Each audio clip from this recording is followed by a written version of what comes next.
ፍቅርዬ ከልጇ ጋር መታለች ውዶቼ፣ መታለች ከፍልቅልቋ ማለት ነው። የኔ አበባ፣ የኔ ውድ ነገር፣ የኔ ቆንጆ።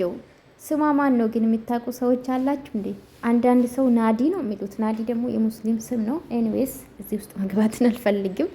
እና ፍቅርዬ እንግዲህ ከልጇ ጋር መታለች እና ውዶቼ እንዴት ናችሁ? ደህና ናችሁ? ላይክ ሰብስክራይብ ማድረጋችሁ እንዳትረሱ የኔ ውዶች። አመሰግናለሁኝ የሁላችሁ የፍቅርዬ፣ የሩታ፣ የሀይሚ፣ ሄሉ ሁለት ናቸው ነገራችን ላይ ዩቱበሮች ማለት ነውና፣ አራ የሁሉም ውዶች፣ የሁሉም ጋይስ፣ የወንዶቹም የሴቶቹም አላቸው አይደል ደጋፊ።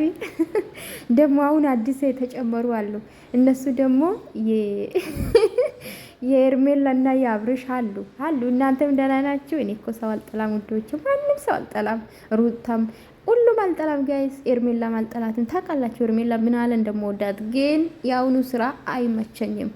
ኤኒዌይስ ፍቅርዬ መታለች። ላይክ ሰብስክራይብ ማድረጋችሁ እንዳትረሱ። አረ ፍቅርዬ ታይ ግን ቪዲዮ ስሪልን። ቪዲዮን እኮ ነው የምንፈልገው እኛ። ቪዲዮ ስሪልን ከትንሽ ዋጋ ማለት ነው። በቪዲዮ ይዘሽ ብትመጪ ደግሞ ምን ያህል ተመልካች እንደሚደሰት ሳስበው በቃ ነው ጋይስ፣ ነው የኔ ፍቅር ማለት ነው። የኔ አበባ ምችት ይበልልሽ። አንቺ ብቻ ሳቂ ማለት ነው። የኔ ጠንካራ ልጅ፣ ጠንካራ እናት፣ በልጅነት ልጇን ጠንክራ የምታሳድግ እናት ነሽና እግዚአብሔር ያሳድግልሽ በጥበብ በሞገስ።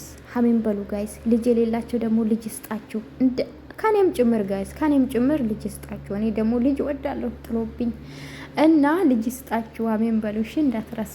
አዝበዛም ደግሞ ላይክ አድርጉ፣ ምንም አይከፈልበትም እና ወዳችኋለሁ። በእርግጥ የፍቅርዬ ፋሚሊ በላይክ በኮሜንት አንደኛ ፈርስት የፍቅር ፋሚሊ ፈንዱሻ ፋሚሊ አላችሁ። አለን በሉልኝ እሺ እኔ ውዶች። እና ፍቅርዬ ባከሽ ቪዲዮ ስሪልኝ። እኛም ቪዲዮን እንፈልጉ፣ ፎቶም እንፈልጋለን። ባይዘው ግን ቪዲዮ ስሪልኝ እሺ እኔ ውድ